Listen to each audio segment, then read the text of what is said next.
मित्रों नमस्कार, स्वागत है आप सभी का हमारे YouTube चैनल पर। मित्रों, यह एक सवाल है कि अच्छे लोगों की मृत्यु जल्दी क्यों हो जाती है।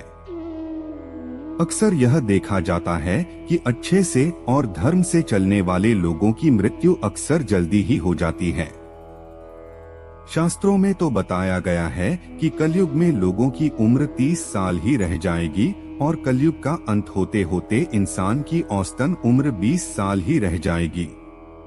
आपने यह भी सुना होगा कि भगवान अच्छे लोगों को जल्दी बुला लेते हैं। मित्रों, धर्म कोई सा भी क्यों ना हो, हर किसी में यही बताया गया है कि जिसने इस धरती पर जन्म लिया है उसकी मृत्यु निश्चित है। और अगर बात सनातन धर्म की करें तो इसकी एक मान्यता के अनुसार बच्चे के जन्म की छठी रात ही ब्रह्मा जी उसकी किस्मत लिख देते हैं, जिसमें उसके आने वाले कल जैसे विवाह, पढ़ाई, नौकरी, यहाँ तक कि मृत्यु की तारीख तक शामिल होती है। आइए जानते हैं कर्मों के कारण मृत्यु। यह निर्णय तो भगवान ही करते हैं कि किसकी उम्र कितनी है। आपने यह कहावत भी जरूर सुनी होगी कि जितनी चाबी भरी राम ने उतना चले खिलौना। दोस्तों, इस कहावत में साफ है कि किसकी मृत्यु कब होनी है यह तो भगवान ही तय करते हैं। वैसे तो अच्छे लोगों की मृत्यु जल्दी हो जाने के पीछे कई कारण हैं, लेकिन पहला कारण समझने के लिए आपको यह जानना होगा कि हम जो कुछ भी इस जन्म में करते हैं उसका जवाब हमें ऊपर यमराज को देना होता है। अगर उसके पाप का पलड़ा भारी होता है तो उसे नरक में यातनाएं काटनी पड़ती हैं, और अगर पुण्य का पलड़ा भारी हो तो उसे स्वर्ग का सुख मिलता है। और यही चक्र कई युगों तक चलता रहता है, जब तक उसे मोक्ष की प्राप्ति नहीं हो जाती। इस मृत्युलोक में हर कोई अपने किए की सजा ही भुगतने के लिए आता है। गरुड़ पुराण के अनुसार मृत्यु के बाद क्या होता है।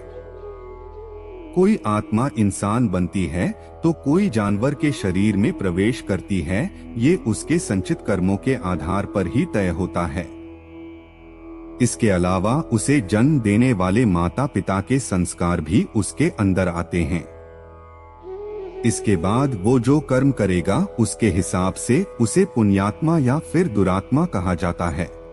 कहा गया है कि मनुष्य आनंद लोक का वासी है और आनंद के परमधाम तक पहुंचना ही उसके जीवन का एकमात्र लक्ष्य भी है। इसलिए मनुष्य को इस संसार की मृग मरीचिका से निकलकर भव्य जीवन की प्राप्ति के लिए साधना के मार्ग को अपनाकर अपने गंतव्य को पहचानना चाहिए। अच्छे लोगों की मृत्यु जल्दी इसलिए होती है। इसी तरह दोस्तों, श्रीमद् भगवद गीता में भी भगवान श्री कृष्ण कहते हैं कि ये एक आध्यात्मिक और ईश्वरीय जीवन का पद है जिसे प्राप्त करके मनुष्य मोहित नहीं होता। अगर कोई जीवन के अंतिम समय में भी इस तरह की स्थिति में हो तो वह भगवत धाम में प्रवेश कर जाता है। मनुष्य कृष्ण भावनामृत या दिव्य जीवन को एक क्षण में तुरंत प्राप्त कर सकता है, और हो सकता है कि उसे लाखों जन्मों के बाद भी यह प्राप्त न हो।